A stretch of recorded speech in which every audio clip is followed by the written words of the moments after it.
আসসালামু আলাইকুম। আজকের ক্লাসে সবাইকে স্বাগতম। আজকে আমরা পড়ব ষষ্ঠ শ্রেণীর কবিতা আমি সাগর পাড়ি দেব, লিখেছেন কাজী নজরুল ইসলাম। তাহলে চলো আমরা কাজী নজরুল ইসলাম সম্পর্কে আগে একটু জানি। বাংলাদেশের জাতীয় কবি কাজী নজরুল ইসলাম, তিনি সব বয়সের মানুষের জন্য সুন্দর সুন্দর কবিতা লিখেছেন। অল্প বয়স থেকেই তিনি কবিতা ও গান রচনা করতে পারতেন। অগ্নিবীণা, বিষের বাসি, সাম্যবাদী ইত্যাদি তার বইয়ের নাম। কাজী নজরুল ইসলামের একটি কবিতা দেওয়া হলো, যেটা আমরা এখন পড়ব, আমি সাগর পাড়ি দেব।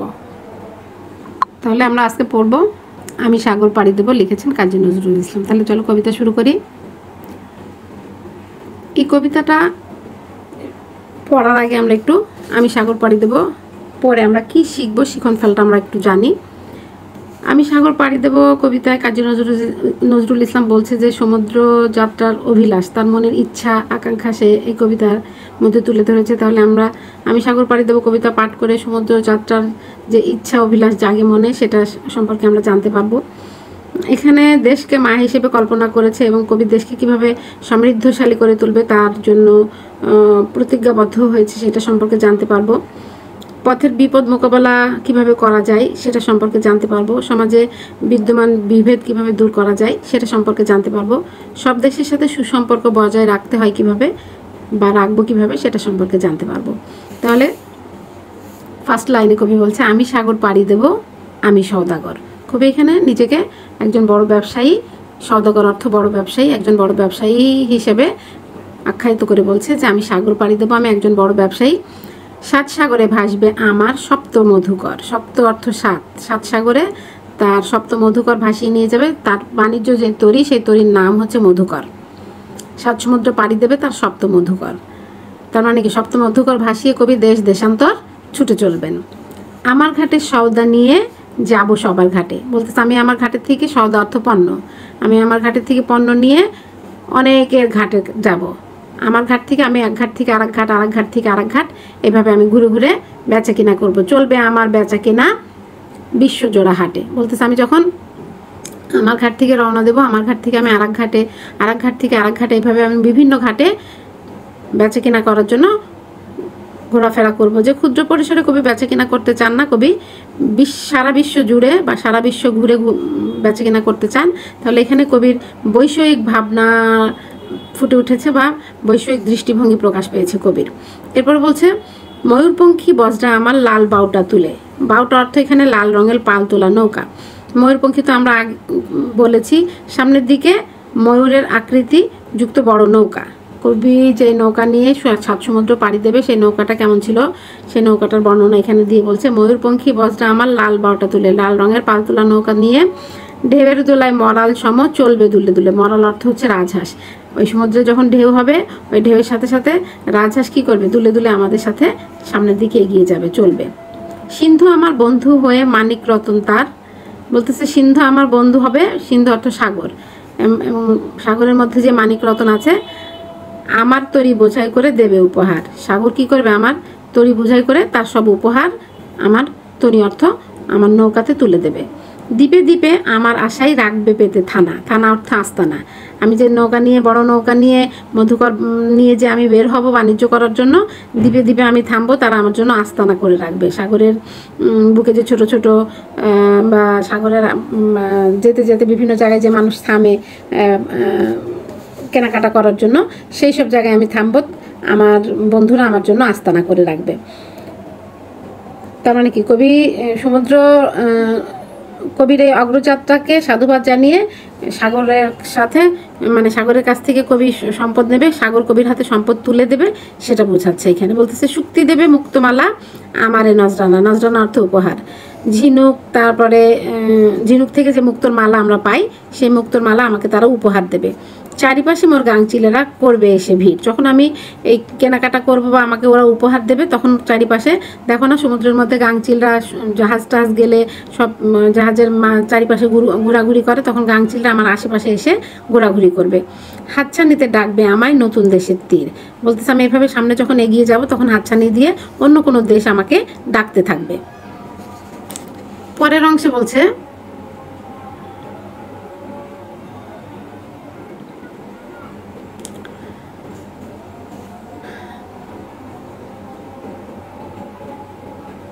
ময়ূরপঙ্খী বজ্রা আমার লাল বাউটা তুলে ঢেউয়ের দোলায় মরাল সম চলবে দুলে দুলে। সিন্ধু আমার বন্ধু হয়ে রতন মানিক তার, আমার তরি বোঝাই করে দেবে উপহার। দ্বীপে দ্বীপে আমার আশায় রাখবে পেতে থানা, শুক্তি দেবে মুক্তমালা আমার এ নজরানা। তার মানে কি ময়ূরপঙ্খী বড় নৌকা নিয়ে লাল পাল তুলে আমি যখন ঢেউয়ের দুলাই সামনে দুলে আমার নৌকা দুলতে থাকবে, তখন আমার সাথে সাথে রাজহাঁসগুলো দুলতে থাকবে ওই পানির মধ্যে। এবং সাগর বন্ধু আমার, সে তার মানিক রত্ন দিয়ে আমাকে ভরিয়ে দেবে, আমাকে অনেক উপহার দেবে। দ্বীপে দ্বীপে আমি যে যাব আমার জন্য সবাই আস্তানা করে রাখবে। আর শুক্তি অর্থ হচ্ছে ঝিনুক। ঝিনুক কি করবে? ঝিনুক আমাকে মুক্তোর মালা দেবে, আমাকে উপহার দেবে। নজরানা অর্থ হচ্ছে উপহার। আর আমি যখন সাগর পাড়ি দেবো, তখন আমার চারিপাশে গাংচিলেরা এসে ভিড় করবে। আর নতুন দেশ আমাকে হাতছানি দিয়ে ডাকবে। এক দেশ থেকে আরেক দেশ, আরেক দেশ থেকে আরেক দেশ, আমি এইভাবে বাণিজ্য করতে থাকবো। পরের অংশে বলছে,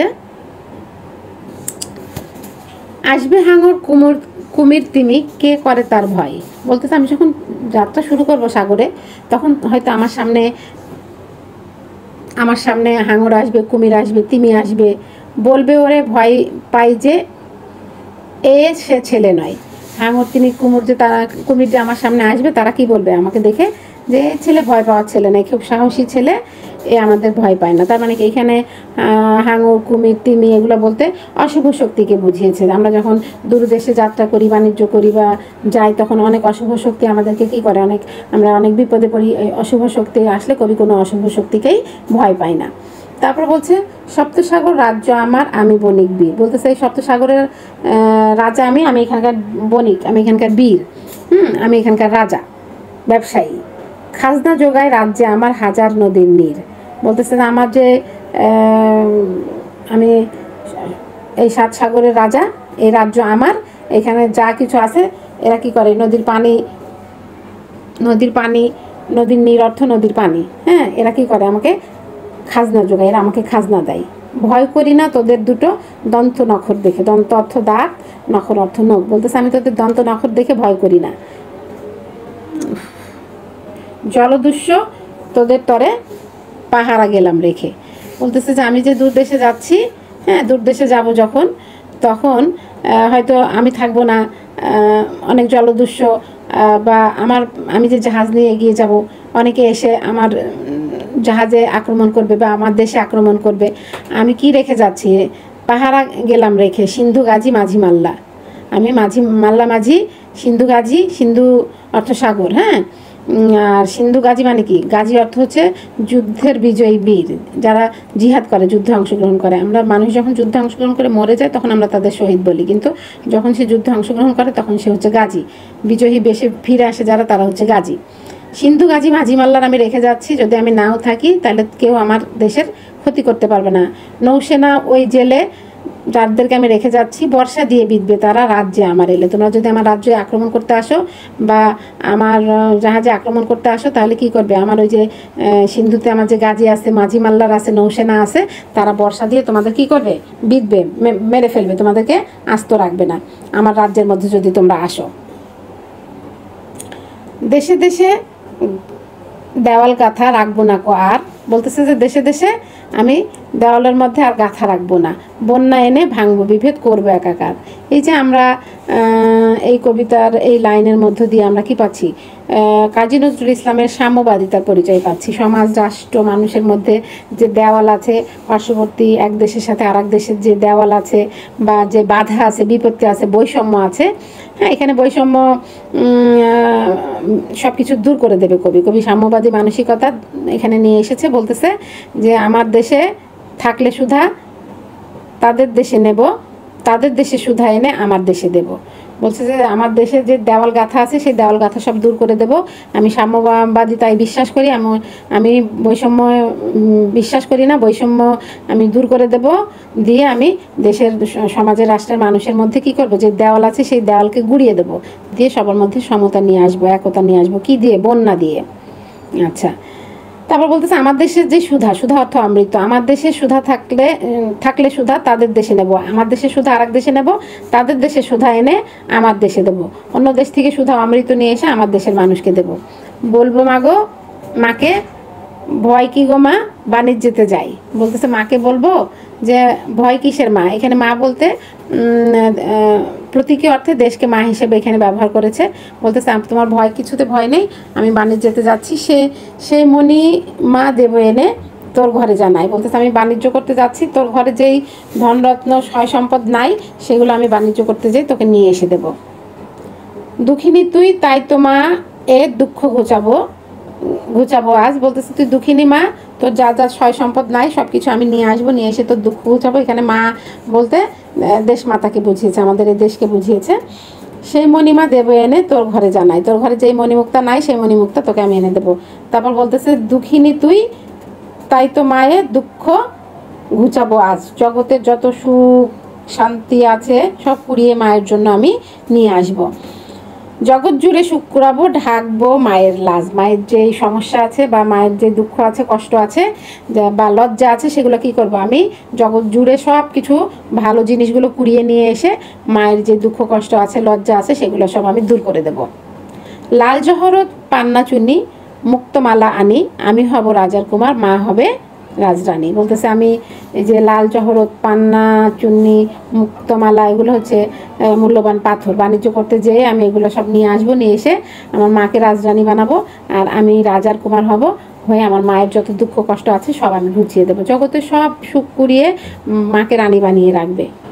কি বলেছে কাজী নজরুল ইসলাম? কাজী নজরুল ইসলাম বলেছে যে এই দেশকে সে রাজরানী বানাবে এবং জগতের সব জায়গা থেকে সে সুখ শান্তি, হ্যাঁ, মূল্যবান যা কিছু আছে সব কিছু মায়ের জন্য নিয়ে এসে মাকে রাজরানী বানিয়ে রাখবে, এবং সে কী হবে, ওই রানীর কুমার হবে, রাজার কুমার হবে সে। তাহলে দেখো আমরা এই কবিতার মধ্যে সাম্যবাদিতা পাচ্ছি, এই কবিতার মধ্যে বৈষম্য দূর করার কথা বলছে কবি। তারপর বলছে যে মাকে সে এতটাই ভালোবাসে, 7 সাগর পাড়ি দিয়ে সে মায়ের জন্য কি করবে, যত বাধায় আসুক না কেন মায়ের জন্য সে সব কিছু ছিনিয়ে নিয়ে আসবে। সপ্তমধুকর ভাসিয়ে সে দেশ দেশান্তর চলে যাবে। হ্যাঁ, সে শুধু এই দেশের মধ্যেই থেকে ব্যবসা বাণিজ্য করবে না, সে সারা বিশ্ব ঘুরে বেড়াবে। সারা বিশ্ব ঘুরে মায়ের জন্য সে কী করবে, সে অনেক কিছু ছিনিয়ে নিয়ে আসবে মায়ের জন্য। তার মানে কি, সে কতটা এই দেশকে ভালোবাসে এবং এই দেশের মানুষকে ভালোবাসে। তাহলে দেখো মোটামুটি আমরা সওদাগর অর্থ হচ্ছে বড় ব্যবসায়ী, মধুকর অর্থ বাণিজ্য তৈরি, হ্যাঁ, বেচা কেনা বলতে পণ্য যেগুলো আমরা কেনাকাটা করি। বাউটা হচ্ছে লাল রঙের পালতোলা নৌকা। মরাল অর্থ রাজহাঁস, ময়ূরপঙ্খী হচ্ছে সামনের দিকে ময়ূরের আকৃতিতে যুক্ত বড় নৌকা। তারপর সিন্ধু অর্থ সাগর, হ্যাঁ, গাংচিল তো আমরা চিনি, চিল বক গাংচিল এরও কী করে, সাগরের পাড়ে বা সাগরের মধ্যে ঘোরাঘুরি করে, উড়াউড়ি করে। তো মাকে কি করবে, সে এইগুলো নিয়ে এসে মাকে শান্তি দেবে, সুখ দেবে, যত মার দুঃখ আছে সব দুঃখ সে ঘুচিয়ে ফেলবে। তাহলে আমি সাগর পাড়ি দেবো কবিতাটা থেকে আমরা কি শিখলাম, সমুদ্র যাত্রার যে কি অভিলাষ, কি ইচ্ছা বা কি সুখ বা কি কষ্ট, সেটা আমরা দেখতে পেলাম। তারপর দেশ মাতাকে কিভাবে সমৃদ্ধ করা যায় সেটা আমরা দেখতে পেলাম। তারপর পথের বিপদ আসলে কিভাবে মোকাবেলা করতে হয় সেটা আমরা দেখতে পেলাম। তারপর সমাজে বিদ্যমান যে বিভেদ আছে সেটা কিভাবে দূর করা যায় সেটা দেখলাম। তারপরে সব দেশের সাথে কিভাবে সুসম্পর্ক বজায় রাখা যায় সেটা দেখলাম। এখানে আমরা কিছু নতুন নতুন শব্দ পেয়েছি, যেমন সিন্ধু গাজী, সিন্ধু অর্থ সাগর, গাজী অর্থ যুদ্ধের বিপরীতে যুদ্ধে বিজয়ী বীর, যারা যুদ্ধে অংশগ্রহণ করে জয়ী হয়ে আসে তারা হচ্ছে গাজী, আর যারা মৃত্যুবরণ করে তাদেরকে আমরা কি বলি, শহীদ বলি। ঠিক আছে, তাহলে শব্দার্থগুলো একটু দেখি আমরা। শব্দার্থগুলো হচ্ছে খাজনা অর্থ কর, গাংচিল অর্থ পাখির নাম, চুনি অর্থ মূল্যবান পাথর, জলদস্যু হচ্ছে যারা সমুদ্রে ডাকাতি করে, জহরত অর্থ মূল্যবান পাথর, তরি হচ্ছে নৌকা, থানা অর্থ আস্তানা, দন্ত অর্থ দাঁত, নখর অর্থ নখ, নাজরানা অর্থ উপহার, নীর অর্থ পানি, নৌসেনা অর্থ নৌ বাহিনীর সদস্য, পাড়ি দেওয়া অর্থ পার হওয়া, পান্না অর্থ মূল্যবান পাথর। এরপরে বলছে বণিক অর্থ ব্যবসায়ী, বাণিজ্য অর্থ ব্যবসা, বিভেদ অর্থ পার্থক্য, ময়ূরপঙ্খী বজ্রাস মানে সামনের দিকে ময়ূরের আকৃতিযুক্ত বড় নৌকা, মরাল অর্থ রাজহাঁস, লাল বাউট অর্থ লাল রঙের পাল, সওদাগর অর্থ বড় ব্যবসায়ী, সপ্তমধুকর মানে বাণিজ্য তরীর নাম, সিন্ধু অর্থ সাগর, সিন্ধু গাজী মানে সাগরের বীর, সুধা অর্থ হচ্ছে এক ধরনের পানীয়, শুক্তি হচ্ছে ঝিনুক, অমৃত বলি যেটাকে আমরা, এটা হচ্ছে এক ধরনের পানীয়, শুক্তি হচ্ছে ঝিনুক, হাতছানি হচ্ছে হাত দিয়ে ইশারা করা, সওদা অর্থ হচ্ছে পণ্য। তাহলে আমাদের যে ধরনের প্রশ্নের ধরন চলে এসেছে, ছোট প্রশ্ন 10টা, তারপরে সঠিক উত্তর 15টা, এক কথায় উত্তর 10টা। আমাদের এইগুলো খুব ভালো করে শেখা লাগবে, শব্দার্থ খুব ভালো করে শেখা লাগবে। আমি তোমাদের পরবর্তীতে আমি সাগর পাড়ি দেবো, আর একটা ক্লাস দেবো, এখানে প্রশ্নের উত্তর, তারপরে কাজী নজরুল ইসলাম সম্পর্কে বিশেষ তথ্য, কারণ আমাদের যেহেতু বহু নির্বাচনী প্রশ্ন আছে, তারপরে আমাদের এক কথায় উত্তর আছে, তারপরে আমাদের সংক্ষিপ্ত প্রশ্ন আছে, এগুলো আমাদের লাগবে। এগুলো ছাড়া কিন্তু আমাদের হচ্ছে এগুলো প্রশ্নের উত্তর আমরা দিতে পারবো না। তারপরে সংক্ষিপ্ত প্রশ্ন থাকবে, মূলভাব থাকবে পরবর্তী ক্লাসে। তাহলে এই ক্লাসটা দেখার পরে তোমরা ওই ক্লাসের জন্য অপেক্ষায় থেকো, আর সবাই আমার ক্লাসগুলো দেখো, আর আমার চ্যানেলটাকে সাবস্ক্রাইব করে দিও। তাহলে আজ এ পর্যন্তই, সবাইকে অসংখ্য ধন্যবাদ।